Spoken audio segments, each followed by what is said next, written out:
back to the Gains for Girls podcast. Make sure, if you are not already following, make sure you check us out at OutKick.com. Anywhere else where you get your podcasts, make sure you like and subscribe and comment. We appreciate all the love and the reviews. We have seen, of course, the Olympics is going on. If you weren't already not watching because of the blasphemous display of drag queens and the Last Supper at the opening ceremony, if that wasn't enough for you, and if it wasn't enough for you to then see a convicted pedophile, a person who raped a 12-year-old child being allowed to play in beach volleyball, if that still didn't do it for you, and then you saw women get into the ring in boxing, get into this ring, and then were punched in the face by men. And I say men, not a man, I mean men, because there are multiple men with XY chromosomes allowed to get into the ring with an arena of people around them cheering them on as they punch women in the face with the intent of knocking them out. I think we used to call that domestic violence. I must have missed when the Olympics added domestic violence as a sport, but that is apparently what they have done. Here on the Gains for Girls podcast to discuss all things Olympics. We're going to get into some Caitlin Clark stuff. We're going to get into Harrison Butker, is none other than Dan Dakich, OutKick's own. And so thank you, Dan, for joining. Wild ride in these Olympics, Riley. Something that as a person, like I'm way older than you. I remember watching the Olympics starting like as a 10-year-old in 1972. I would never have imagined what you just described being in the Olympics or really anywhere else. No, the Olympics, the highest athletic stage, this is what we're seeing. And so I'm watching this stuff, again, the conglomeration of it all, not just one specific thing. I'm watching all of this unfold. I mean, have the Olympics, have they sealed their fate? What is it that we're even witnessing? Yeah, I thought it was interesting. You mentioned the opening, and, I'm a Catholic. I went to Catholic grade school, Catholic high school. I go to Catholic church, and I don't give a damn whether anybody likes it or not. But don't tell me I'm a fool. Like, I know what I saw, and I know what they were trying to portray, and then they try to tell us, well, it's a feast of Dionysus, blah, blah, blah, blah, blah. Look, I get it, but they apologized for it and for offending Christians, and I don't get offended by much. I don't. And you've been through enough stuff now where I'm sure you don't get offended. I didn't get offended. I just thought to myself, what the hell are you doing? Like, why? I get it. You're trying to celebrate the history. You're trying to do something unique. But we know what we saw. And you can lie to us. It's like I always use this analogy, and I'm sorry, I don't mean to offend anybody. But a friend of mine gave this to me 100 years. It's like a guy gets caught in bed with another woman by his wife, and he says, no, I'm not doing anything. You're going to believe me, or you're going to believe what your eyes see. And that's kind of what this is, right? It's like, well, are you going to believe what your eyes see? Are you going to believe what we're telling you? That astounded me, Riley. Like, if you're going to go and do that, just own it and be it. But the wokeness, the attack, they would never do that to Islam. They would never even mess around with any Orthodox type faith. But for some reason, Christianity is under attack, and I just think it's garbage. And don't tell me that it wasn't, because I know what I saw. No doubt about that. Yeah, I think, how you're mentioning, don't tell me that it wasn't. That's what we see across the board. We see corporations and we see organizations and other entities and the media. We see them run to the defense of what the Olympic Committee did, whether it was the drag queen display or whether it was, again, the boxers. I have seen so many people, and again, the media specifically, they say, yeah, well, the passport says woman, or they'll say, yeah, this is just a cisgender woman with elevated levels of testosterone. Or I've seen so many people say, yeah, they might have a Y chromosome, but they're still a woman, which I'm like, are you hearing the words that are coming out of your mouth? And so, I can't understand why. Why is it that so many people, again, groups, the media, why are they getting behind Amon Khalif? Did you watch his most recent fight? I did. The entire crowd The entire arena, they roared and they cheered when the male boxer, actually it was the boxer from Taiwan, when he walked out. But there were audible boos in the arena when the female boxer from Hungary walked out. And so, I mean, why is that, Dan? I wish I had an answer. The only thing that I could say is I go back to your experience. I go back to your experience when Leah Thomas was in the locker room and finished 5th with you, but they wanted to give him the trophy so it looks a certain way. I think people want to look a certain way. I think people want to act like they are so woke, so down, whatever the right word is. I don't even know the right words anymore, that this is what they do. Here's my issue with all this. Right, again, I've been watching this forever. And back in the 70s, the Eastern Bloc nations, the East Germans, right, they brought women over there that had beards swimming. I mean, it was crazy. And you know what happened? The the International Olympic Committee put in the most stringent testing, gender testing, drug testing of anything ever. When I played basketball at Indiana, we didn't have drug testing until after, and I got into coaching in the 90s. And everybody would compare it to the Olympic. Well, this isn't like the Olympic drug test. No, we're not, or the gender, but now, why are they allowing this? The International Boxing Association said no in 2023. You can't box. You've got XY chromosomes. And in fact, I saw the other day, they said the testosterone levels were too high. Well, I hope I'm making my point. The Olympics were always more stringent than everything else. Like everything else, Riley. And it wasn't even close. The Olympics were like the model. And, well, I had a couple friends that went to the Olympics. Steve Alford, 1984, played on one. Hey, I can't eat anything. Everything we have has to be perfect. Well, now we're letting XY chromosomes in, and now we're letting somebody who has been banned not a year ago from a competition, and that organization has higher standards than the Olympics. So to answer your question, the only thing that I can make of it, usually with the NCAA, I say they don't want to get sued. And by the way, I hope your lawsuit's going great, and I hope you kick their ass. And second off, I think everybody just wants to pretend that they're something, they're woke, or they're cool. I don't get it. Like, if you were a sports fan, a women's sports fan, and a guy with an XY girl, whatever you want to call it, whatever, with an XY chromosome came out there, I got to root for the woman. Period. Like, there's no in between. I swear to God, I think people have just totally lost their identity, and I don't have an answer for why, other than to think people are just nuts these days and trying to be something that no one would ever imagine themselves to be 5 or 10 years ago. Not that long ago, people wouldn't have cheered for a XY chromosome in the Olympics. They'd have been appalled. No.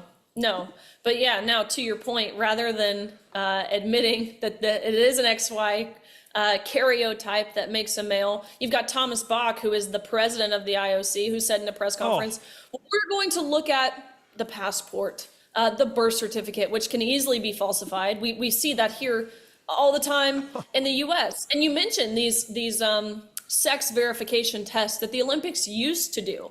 They used to. It's a simple cheek swab. That's all it is. And so, should the Olympics go back to this?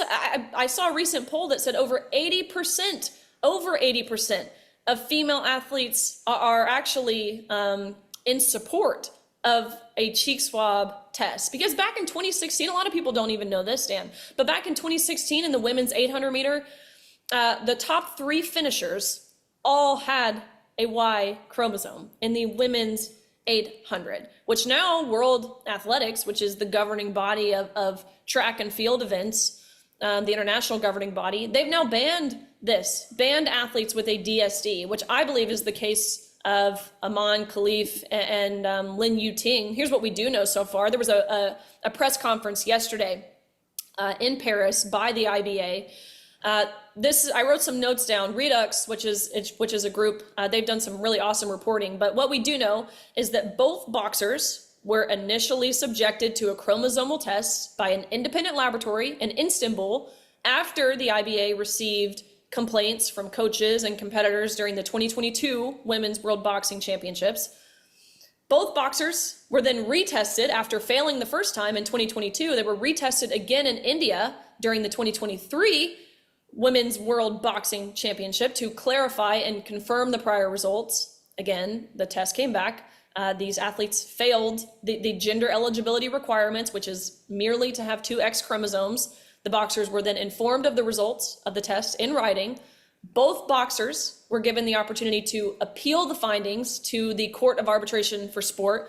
The IBA even offered to pay. I found this interesting. He said in the press conference yesterday that the IBA even offered to pay for the majority of the costs to allow both of these boxers to appeal. But the boxer Lin Yu-Ting from Taiwan did not even appeal the decision. And Aman Khalif initially appealed the decision, but then withdrew the appeal. And so what I'm thinking, seeing that both of these male boxers didn't even appeal, or Aman did, but then quickly withdrawing, they could clear all of this up very quick. Again, there's lots of misinformation being pushed. These are actually women. They could clear all of this up by doing a simple, quick cheek swab.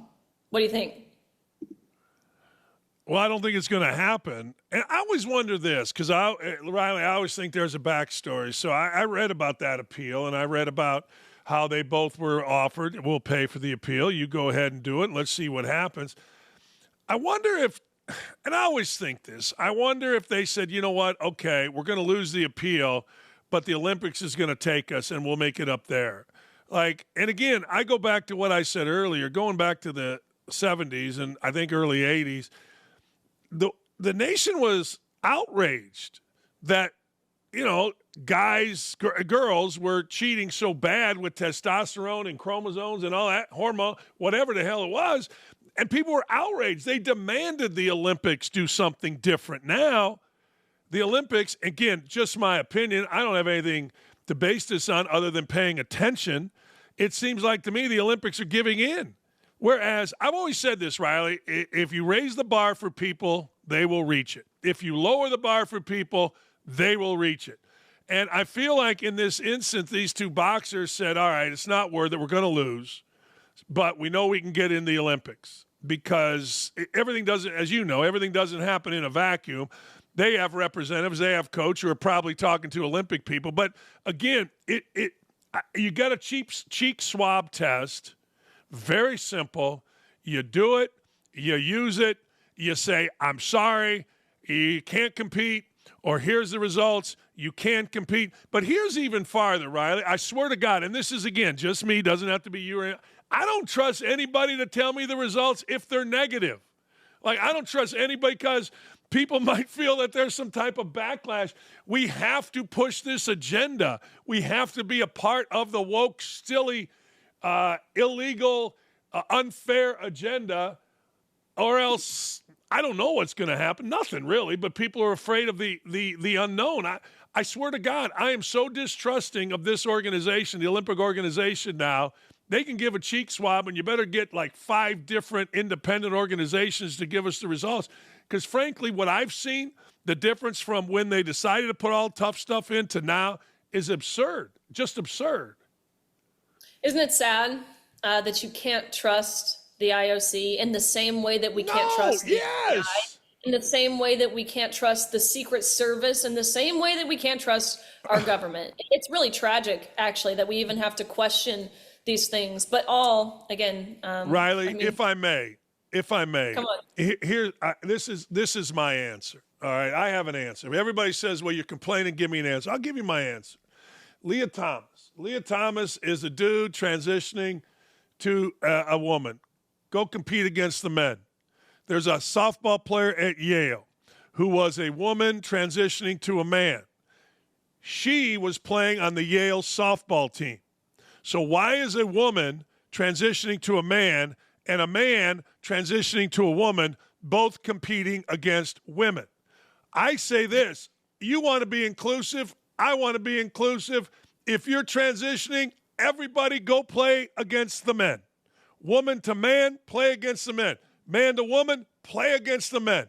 It's inclusive. It gives everybody the opportunity. They're going to get their ass whooped, just like Leah Thomas got his ass whooped competing against the men. But to me, because Riley, there's nothing set in stone that says that everybody transitioning gets to compete against women. It's just kind of what it is. You see what I'm saying? Right. So why isn't it just what it is for all these people? We want you. We need you. Go get them. Go compete against the men. That would solve everything, in my opinion. You're making way too much sense. That's way too logical.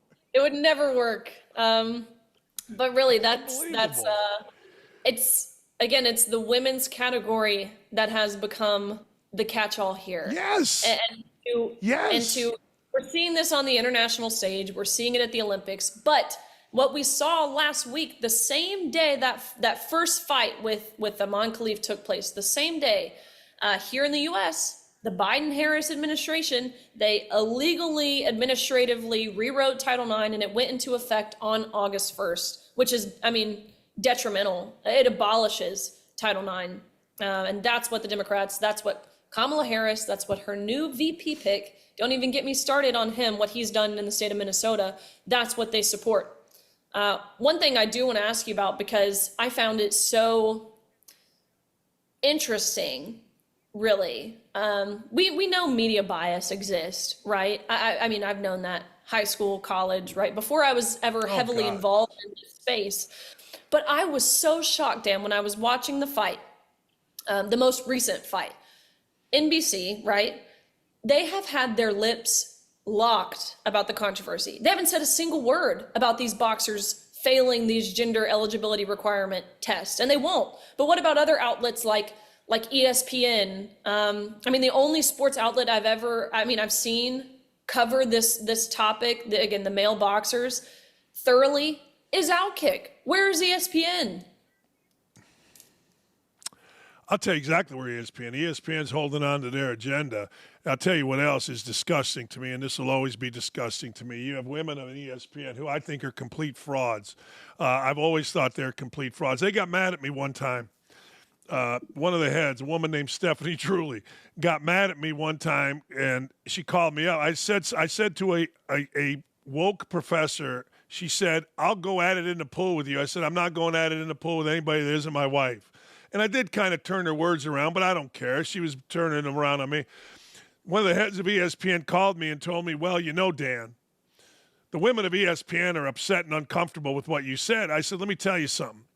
One of your reporters married with 2 kids is currently screwing a friend of mine who is married with 2 kids. I don't want to hear about the women of ESPN because they're all freaking hypocrites." And then I saw what they did with Sage Steele, and they're all freaking hypocrites. And I saw what they didn't do with Sage Steele, and I saw what they didn't do with you, and they're all freaking hypocrites. And I see what goes on at every one of these places, that Nancy or Moore, whatever the hell her name is. Christy Brennan has been on this a little bit, I suppose. But all these women, where's the Me Too movement? Where are feminists? Where is anybody that's standing up for women that has stood up in the past? Women like my wife. My wife had to move because she was kind of a bit of a prodigy. They had to move from Ohio to Michigan so that they didn't have softball in Ohio, if you can believe that. My wife's not that old. They had to move to Michigan. This is all very recent, how women have fought for Title IX. And where are all these women? Where are all these women saying, "Hey, look, these are opportunities taken from other women. Somebody's going to get hurt here"? Where are they? They didn't do it with Sage Steele when Sage Steele, the only conservative person at ESPN, was being fired. I didn't hear a damn thing about you and what happened with you, even though you've told your story. And any woman that has any kind of sense would say, hold on. You're telling me there's a lot of elements to your story. But I'll tell you what, one that I talked about today and yesterday on my show, the idiots in Indianapolis saying, "No, we're going to put Leah Thomas on this stand because it looks good." That's bullshit, excuse my language. But I don't hear, it gets me really fired up. I don't hear any of these women, anytime, any place. I've said before, and I'll say it again. My wife said this, actually. Women don't like to see other women succeed in sports. She told me that was going to happen about Caitlin Clark. She told me why nobody stuck up for you. She told me why nobody stuck up for Sage, because the women that won't stick up for Sage want Sage's job. And the women that won't stick up for you don't need another woman out in the forefront leading a cause. I'm telling you, it is just, you can tell I'm a little fired up about it. It just pisses me off to no end. Sorry. I think, I mean, on a personal note, having gotten to know Sage Steele, she is the most genuine, authentic, Right. selfless, intentional person you could ever meet. If you knew Sage, how could anyone? I mean, you can't say a single bad thing about Sage Steele. She But they stood all did. strong. Of course they did. Of They course all they did. did. And you know what? You know what, Riley? It isn't that they didn't say anything. It isn't that. I mean, that's bad enough. But they talked poorly about her. She started a woman of color. I'm going to have the name wrong, whatever it is. Thing at ESPN panel. They kicked her off of that. One of the guys said she wasn't black enough. I mean, the level of stupidity there, and it's the same thing with you. I've seen what Olbermann has said. I follow you on Twitter. I know exactly where people have come at you. And it is just astounding to me. It is. It's absolutely astounding to me that we're having this conversation in, 2024, because women used to fight. Women, if you go back and you watch different things and you know about Coach Hutchins at Michigan, oh gosh darn it, I forget Coach Vandiver, who was at Indiana when I was there, Coach Stevenson, who was there. All these women fought for all of this stuff. And now you had to fight to sit in a freaking locker room at the NCAA tournament and not have some dude in there getting naked with his thing out. That's going backwards, right? That's going dead ass backwards. And nobody steps up for it. And no women will fight for it anymore. And it drives me nuts. Drives me nuts. You and me both. But yeah, Sage, she's been strong on this issue. She's been strong, of course, during COVID.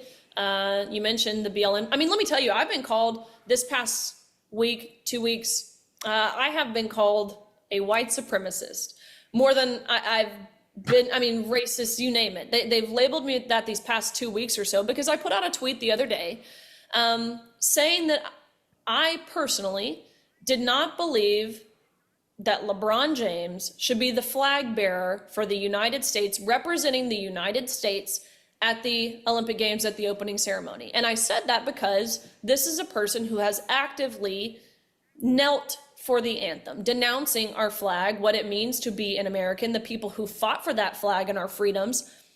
Put out a simple tweet. My opinion, I don't think he should be the flag bearer. Oh my gosh, I got so much hate, people calling me a racist, you name it. And so I want to get your thoughts on that. I mean, no doubt he's a great athlete, right? And what he's accomplished, there's no doubt about that. But I think it's hypocritical to want to hold the flag for your nation. I mean, really one of the greatest honors. It's an honor to be able to do that. But a few years ago, knelt for that same flag. Yeah, he not only knelt, when he first got to L.A., he faked racism. He faked spray painting his house, racist things. And, of course, once people started investigating, okay, where's the tape? You got this elaborate security system. He was trying to garner sympathy. I'm a little torn on LeBron James. And from an athletic standpoint, I think I admire him because he's gotten everything out of his body. He really has. At 39 years old, he's been phenomenal. And there's – from that, and he's leading this Olympic team, which is kind of cool given the fact that he's playing with guys much younger than him. But the other side of it, here's what I've learned by being in television, particularly working with Mike Tirico. There's some great stories that you never know about with athletes. There's some unbelievable stories. And I guarantee you there are men and women on that United States Olympic team who have incredible military background stories, who have incredible stories of perseverance, of overcoming, of being truly American. Now, you can say LeBron's exercising his right to be truly American by kneeling. That's fine. 350 million people.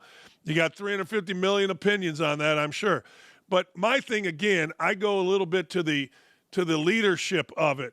Where is the leadership finding out about some guy who was heroic in the military? I don't have the answer, but I guarantee you there is. One thing I've learned about being in television and interviewing players and coaches and there are some incredible stories, and certainly to make an Olympic team.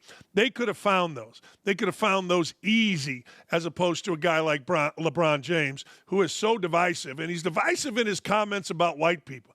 He's made the comment, I don't need any white friends, that kind of thing. I don't want any white friends, blah, blah, blah, blah, blah. Well, we can do better than that. Hey, he's great on the floor. He's great with his teammates. He's been a leader. He's had a lot of pressure since he was literally, I've known him since he was ninth grade, or known about him since he was in Ohio. I was recruiting that state as a coach. But I got to tell you, you could have found better. You could have found a lot better. And I don't care, black, white, whatever you want to do. That's up to whoever makes those decisions. But that's my disappointment. They went with a guy that was easy. They went with a guy that maybe would show up on TV, that kind of thing. But if they're really trying to represent the flag, they could have done better than a guy that kneeled. I concur. Women's basketball, they play in the quarterfinal, I believe, this week. We're seeing one person, one notable woman who is missing from that Olympic team. It's been great to watch them. I believe the viewership would be quadrupled, if not more, honestly, if they had Caitlin Clark on the Olympic basketball team. And so, were you surprised she wasn't? I think with the inclusion of Brittany Griner, again, I'm not here to take away from what she has accomplished athletically, of course, an amazing athlete. But speaking from, reality here, I think with the inclusion of Brittany Griner, the exclusion of Caitlin Clark, you lose a lot of eyes on the women's basketball team. There is no question. Look, you understand this. Timing is everything. Like you want to go to the Olympics. All right, well, timing has to work out for your career when you're at your best, that kind of thing. Now think about this. So Caitlin Clark, it's a once in a lifetime deal. Let's be honest. That a woman is going to be the most popular basketball player in the world. I don't think it's ever happened, right? We've had Michael Jordan, Magic Johnson, whoever you want to say, LeBron James, whoever you want to say. It hit perfectly, Riley.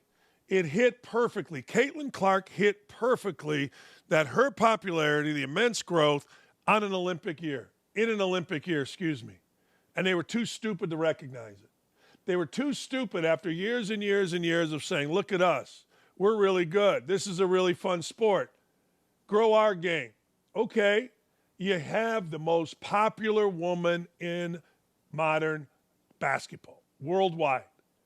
And you don't put her on the Olympic team.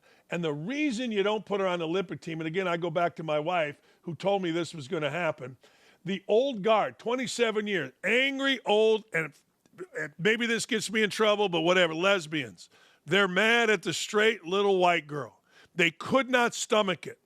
Jealousy, envy, ego, and pettiness. Klay Thompson's dad, Michael Thompson, two-time NBA champ, he comes on my show and he talks about it with these women. Pure, unadulterated jealousy, envy, ego, and pettiness. He calls it Jeep. And that's exactly what it is. Now, what happened later, or what happened about a couple days ago, is Dawn Staley came out, one of the old guard, angry old lesbians. She comes out, and she understands now that they don't have any more cover. The media isn't covering for her and them anymore. They did early. They can't now. Caitlin's been too good. The popularity continues, and too many women, Christine Brennan among them, have come out and supported Caitlin Clark and ripped the Olympic Committee. So now what does she do? She comes out, and same thing we're talking about in other areas. She tries to bullshit us. She tries to tell us, well, if she'd have been playing better. No. Her numbers were better than Chelsea Gray, the other point guard, who did not play a second, was hurt, didn't play one game. Her numbers were better than Diana Taurasi. Her numbers, other than 1.5 points a game, were better than Kelsey Plum. So they're lying to us, and it sucks because I love women's basketball. I think you know this. My wife, I've talked to you about it. My stepdaughter was star third baseman, two-time Ivy League champ. Very proud of her at Harvard. I love women's sports. And I'm watching this woman, and my wife called it. She says, watch the jealousy. Charles Barkley called it out, the pettiness. It's just, men don't do that. Like, I asked Michael Thompson, he was in the NBA when Magic Johnson and Larry Bird came in 1980, first year. I said, all right, you're in the league. You're the first pick in the draft in 77. You guys jealous? They go, hell yeah. Yeah. But we also knew we got to prop these two up because it's going to make our league more money. But the old guard, 27 years this league has been around, and nobody's paid attention to it. They just couldn't stomach this straight little white girl from Iowa being the superstar, and petty, envy, ego, or jealousy, petty, envy, ego, and pettiness got to them, and they missed an unbelievable opportunity. Look, Riley, if I'm talking too much, I'm sorry, but the place would have been packed. The gym they had the lowest attendance of any game. It would have been the most eyes on women's basketball in the history of the sport. Marketing matters. Performance matters, sure. And it's not like Caitlin Clark can't play. You can make the argument she's best guard in the league right now. So it's absurd to me, Riley. I'm sorry for filibustering right there.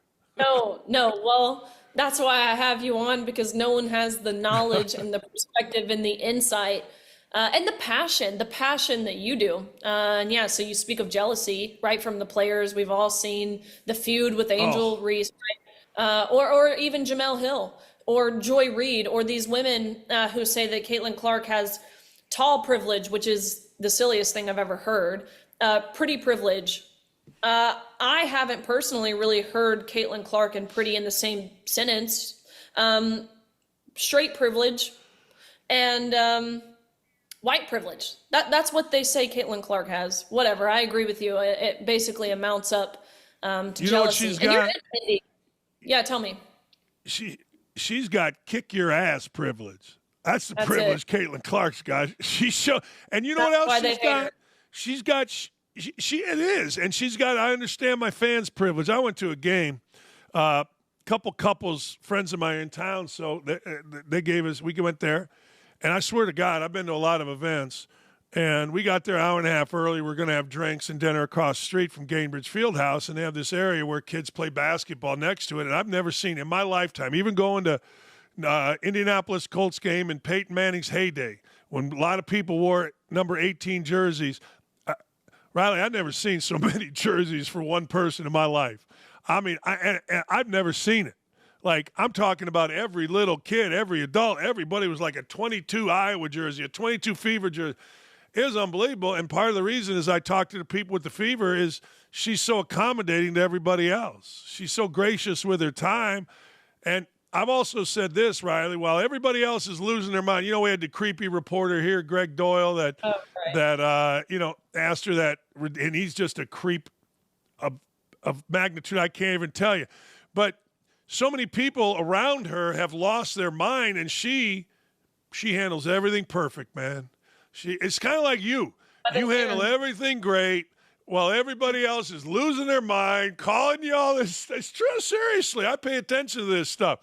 I don't handle it well. I fire back and people call them assholes, whatever it is. That's just, But you guys, you were raised better than me. You guys just handle it all, man. And it's fun to watch. She stays calm when everybody else is losing their mind. That she does. And I've never seen an organization, to your point, self-implode in the way that the WNBA is doing now. Last thing I wanted to get your thoughts on. We saw news this week where Harrison Butker, he agreed to another massive extension with the Chiefs, which to me it was like this awesome, victorious story of success, which there's not a lot of those anymore. But I saw this story, and to me what it was someone who had successfully beat cancel culture. We saw Morgan Wallen also at his concert walk out with Harrison Butker's jersey on. I mean, really great stuff. And personally looking at this, I think this should be encouraging to just your everyday person, right? Your everyday person who might have watched Harrison Butker's commencement speech, or who might see what's going on with the Olympics or what have you, and know intuitively that what they're seeing isn't how the media is actually portraying it. This should be encouraging, I believe, to your everyday person. What's your thoughts? I think it's very encouraging, and I got to tell you that when Serena Williams made those idiotic comments, and then that little Quinta Brunson, like, we don't need you, like now, no ever, like now or ever. Well, you don't. Since when is decency so out of vogue with celebrities? Like, I don't understand it. Like, what Butker do? He was at a Catholic school. He's a Catholic man giving a speech about Christian values. That's what he did. And that's so horrible that what did that Quentin Brunson say? Like now, like never. Oh, shut up. Yeah, just shut up. Harrison Butker. And here's what happens, though. This is interesting. So there's a guy that was a longtime guy on ESPN. His name is Trey Wingo. And Trey Wingo went to a Christian school, Baylor. So Trey Wingo has about 1 million followers on Twitter. This was his response. I'm going to read it verbatim here. I was trying to find it while I was talking. This is his response. Listen to how stupid this is. The Harrison Butker extension, making him the highest paid kicker, underscores the inherent truth of the NFL. The better you are at the job, the more a team is willing to put up with, pure and simple. What exactly did the Kansas City Chiefs have to put up with? A Christian man talking about family? A Christian man suggesting to both men and women that, starting a family can be as fulfilling as a career? That's so horrible. It's like J.D. Vance with his family and his wife and kids. They call him weird. I'm like, well, come on now, right? I mean, what are we talking about here? Yes, I hope Harrison Butker inspires others to be able to speak freely on just common I'm old enough to remember when talking about a wife and kids and talking about it lovingly and however you want was a good thing, was a decent thing, was a praise thing. Now, according to some guy, well, you got to put up with stuff, or, well, it's weird. I'm telling you, Riley. To me, hearing world's upside down. What he just said, it sounds like he's describing meritocracy, which is what we should be getting back to. The better you are at your job, the more you get paid. That's how it works. And so that's what he described. That's what he's denouncing. And that's why we are in the decline that we are in, where you have, again, whether it's sports, whether it's the freaking FBI, the Secret Service lady, Kimberly Cheadle, whatever it is, when you do not hire or you do not properly compensate or whatever the process is on the basis of merit, that is what you are subjecting yourself to. So he described it perfectly, but can't get through his... He did. That's a great point. I didn't think about it from that standpoint. I thought it more about what a jackass he is, because I don't like him anyway, but that's a different story. Well, you're the best, Dan. Always good insight. Always love chatting with you. And I appreciate you. It's, again, half the stuff. I mean, all the stuff we talked about today. I can't believe we even have to spend our time talking about it. But if I'm going to talk about it with anyone, I want it to be you. So thank you, Dan. Well, that is the best, most flattering thing I've heard in a long. I said that to you the first time you came on my show. I cannot believe this is what we're talking about. But thank you for having me. It's fantastic. Love talking to you, Riley. Have a great afternoon. No doubt. Thank you. Make sure everyone you go and check out Dan's show. Thank you again for tuning into the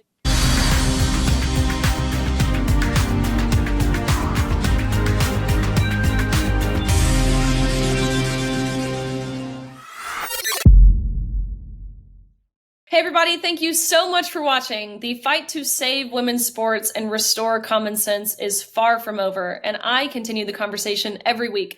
So make sure to catch more content over here and subscribe to OutKick so you don't miss a thing.